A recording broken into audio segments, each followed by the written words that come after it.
Antes de empezar a hablar de rupturas internas, de republicanos rebelándose, antes de hablar de Mike Johnson, del Congreso o de elecciones intermedias, quiero que vean esto, porque a veces lo más importante en política no está en lo que se dice, sino en quien ya no puede ocultar lo que siente. Quiero pedirles que se concentren en la postura, los gestos de Melania. Miremos el videoclip. And Tom is very friendly with the Somalians. You know, he's doing a great job. He's a big fan. He's a big fan of Somalia.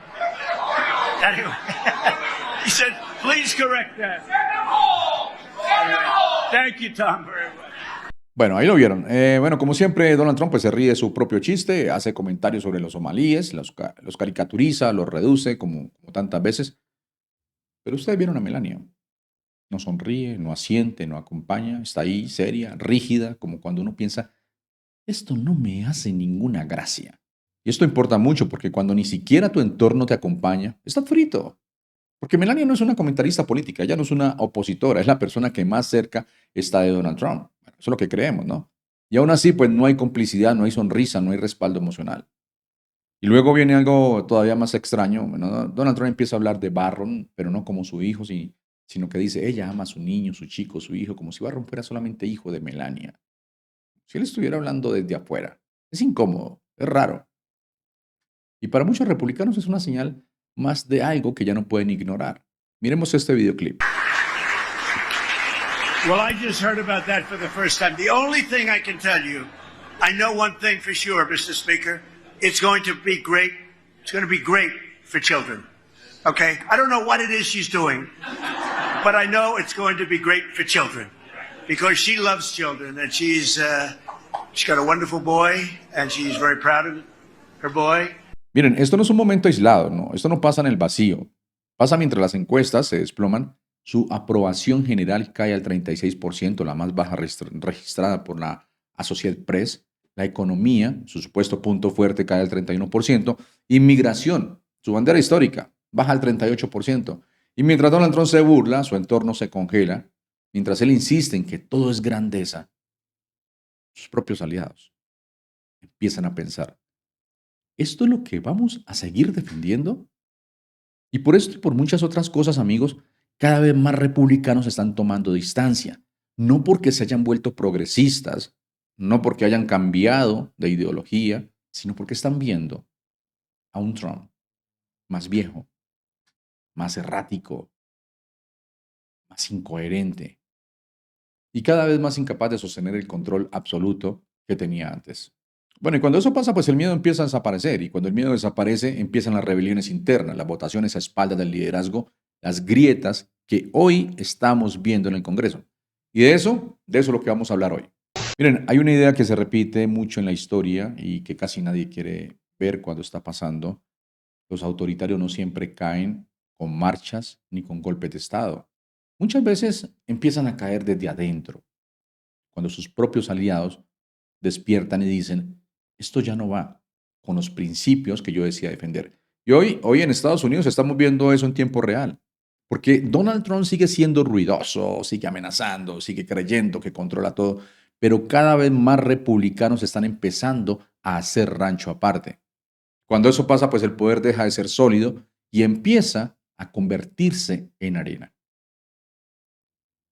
Y aquí entra una figura clave, MAGA Mike Johnson.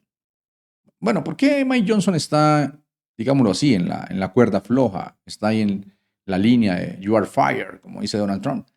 Mike Johnson no está en problemas porque sea opositor a Trump, obviamente que no. Está en problemas porque ya no puede controlar a los suyos. En teoría, el presidente de la Cámara pues, es quien decide qué se vota y qué no se vota. Y en la práctica, pues hoy los republicanos están saltándose a Johnson, ignorándolo y forzando votaciones a sus espaldas. Eso es gravísimo en términos políticos. Ahora, ¿cómo es eso de que se están saltando a Mike Johnson? Miren, normalmente en la Cámara de Representantes de Estados Unidos, todo pasa por el presidente de la Cámara, en este caso nuestro MAGA Mike Johnson. Él decide qué proyectos se discuten, cuándo se votan y cuáles ni siquiera llegan al Pleno. Si Johnson no quiere que algo se vote, bueno, simplemente no se vota. Así funciona el poder. ¿Qué le vamos a hacer? Pero, ¿qué están haciendo ahora los republicanos? Aquí viene lo más importante. Hay un mecanismo interno raro, incómodo y casi tabú, que se llama, en términos simples, forzar una votación sin permiso del líder. Es decir, los congresistas rodean a Mike Johnson, le quitan el control de la agenda y llevan un proyecto directo al Pleno, aunque él no quiera. En la práctica es decirle, bro, no nos representas, vamos por encima de ti. Eso es lo que está pasando ahora mismo. Los republicanos socavan a Mike Johnson y lo peor para él, lo hacen en público y dejan registro del acto. Antes esto casi no se usaba porque pues tenía un costo político enorme. Era visto como una traición directa al liderazgo. Hoy cada vez más republicanos lo están haciendo sin miedo. ¿Y por qué esto se convierte en una humillación para Johnson y para el mismo Trump? Miren, porque deja claro tres cosas al mismo tiempo. No controla su bancada. Donald Trump ya no logra imponer disciplina absoluta. El miedo a represalias está desapareciendo. De hecho, una de las votaciones más simbólicas que forzaron así, pues fue la de los archivos de Epstein, algo que Johnson había tratado de frenar durante meses y no pudo. No pudo. Eso fue una bofetada política. Ahora, ¿por qué esto es tan importante? Porque miren, esto no es una pelea técnica del Congreso. Eso significa que el poder pues ya no fluye de arriba hacia abajo. El trumpismo empieza a fracturarse. Y las elecciones intermedias, bueno, que ya están muy cerca, ya no están bajo control total. Y eso le preocupa a Donald Trump. Cuando los aliados empiezan a romper las reglas internas es porque prefieren sobrevivir políticamente antes que obedecer.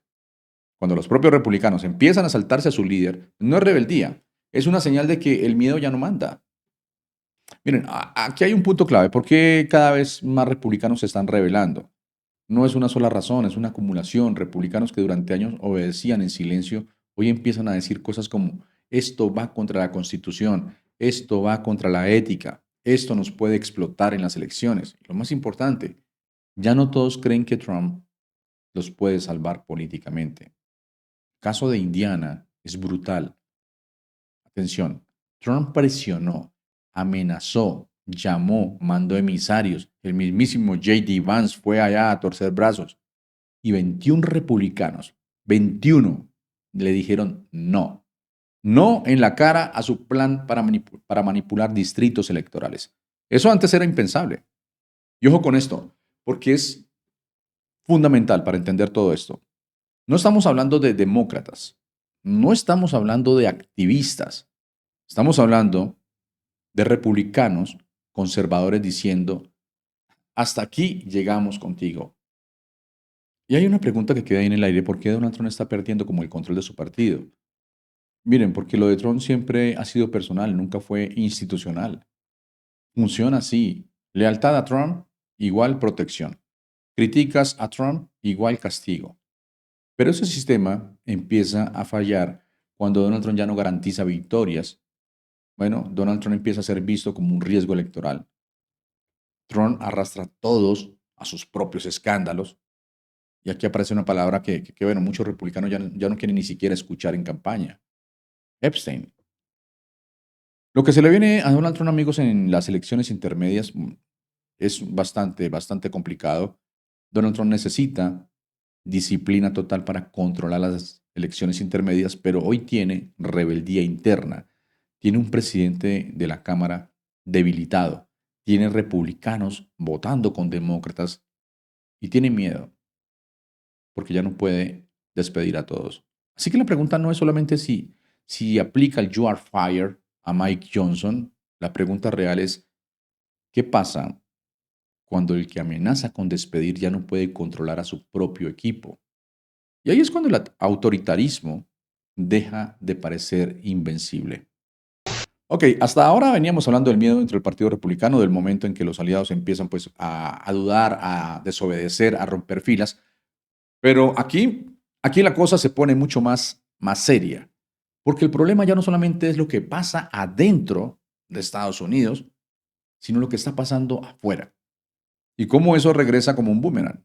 Y esto es clave para entender algo fundamental. Miren, Donald Trump no está perdiendo el control solamente porque sea caótico, lo está perdiendo porque está reescribiendo el rol de Estados Unidos en el mundo de una forma que asusta incluso a sus propios aliados. Trump no quiere una nueva guerra fría, quiere otra cosa. Mucha gente cree o creemos que Donald Trump está obsesionado con China o Rusia, pero cuando uno mira con lupa su estrategia de seguridad nacional, ese documento de 33 páginas que salió hace una semana, cuando lo analizas más a fondo pasa algo extraño. China y Rusia casi ni aparecen. Entonces, ¿quién es el enemigo? Europa, los aliados históricos, las democracias que antes eran familia.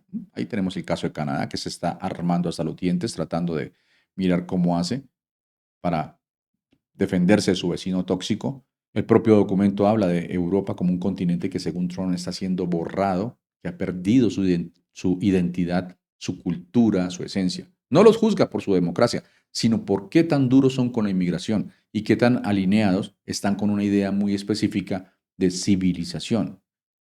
Y aquí está la clave que de pronto muchos no quieren ver. Donald Trump no está librando una nueva guerra fría entre potencias, está librando una nueva guerra de civilizaciones, una guerra cultural, identitaria, emocional. Este artículo del Times, que es como la base de esta parte, de este bloque, lo explica de una forma brutalmente humana. Cuando la gente siente que pierde su hogar, no solamente la casa, sino su lugar en el mundo, busca a alguien que prometa orden, identidad y pertenencia. Y Donald Trump entendió eso mejor que nadie. El muro el primer mandato de Trump, pues nunca fue solamente un muro, era una promesa psicológica, era un freno al cambio, una ilusión de control frente a un mundo que se mueve demasiado rápido. Pero cuando un personaje como Donald Trump convierte eso en doctrina de seguridad nacional, pues el problema escala. Porque entonces la inmigración se vuelve una amenaza existencial, que lo hemos visto en todas estas redadas de ICE. La diversidad se vuelve un riesgo. Y la democracia. La democracia deja de ser el valor central. Y ahí es cuando muchos republicanos empiezan a sentir vértigo y muchos demócratas, como Gavin Newsom, salen a decir cosas como estas. Creo que Trump es uno de los presidentes y seres humanos más destructivos de mi vida. Creo que esta república corre un riesgo real, este país volviéndose irreconocible. Y no tengo paciencia para la gente que quiere complacerlo. No soporto el capitalismo cursi, no soporto a todos estos suplicantes que están ahí arrodillándose ante este presidente. No soporto que las universidades hayan hecho eso, los bufetes de abogados que lo han hecho, los líderes corporativos individuales que lo han hecho, otros gobernadores quizás, demócratas y republicanos que han sido cómplices en este momento. Este tipo es imprudente, es un desastre. Este país no tendrá elecciones justas y libres si no seguimos luchando. Solo, eso es lo que me importa, en serio. Soy el futuro exgobernador. ¿Y quién diablos sabe qué pasará el resto de mi vida? Esta es una cosa que sé que importa en el resto de mi vida. Tengo que mirar a mis hijos a los ojos, maldita sea. Lo digo en serio, hablando en serio. Eso no es propio de un político. Mirarles a los ojos y decirles que yo... Este momento es oro puro porque, miren, no está hablando un político solamente desde el poder, está hablando también un padre, hablando del futuro, de sus hijos. Y eso conecta directamente con lo que está pasando, porque mientras Donald Trump piensa en lealtades, castigos y guerras culturales, otros están pensando en qué país le van a dejar a sus hijos. Por eso es que esto lo cambia todo. Ahora entienden ustedes por qué Mike Johnson pierde control, por qué los republicanos se rebelan, por qué Donald Trump ya no impone silencio y las elecciones intermedias se vuelven una amenaza real. No solamente es estrategia electoral, es que cada vez más gente dentro del sistema siente que esto ya no va para ningún lado, que esto ya no va de principios conservadores, sino de algo mucho más oscuro. Cuando el miedo ya no es solamente interno, cuando también viene de romper alianzas, aislarse del mundo y redefinir enemigos, el castillo empieza a crujir. Bueno amigos, espero que haya valido la pena llegar hasta aquí. Si este análisis les gustó, ya saben, suscríbete, si no lo has hecho todavía, comenta, dale like, comparte. Estos canales se sostienen gracias a ustedes y siguen ahí activos gracias a la fidelidad de muchos de ustedes. Bueno, nos vemos en el próximo video de La Jugada Política. Un abrazo fuerte para todos.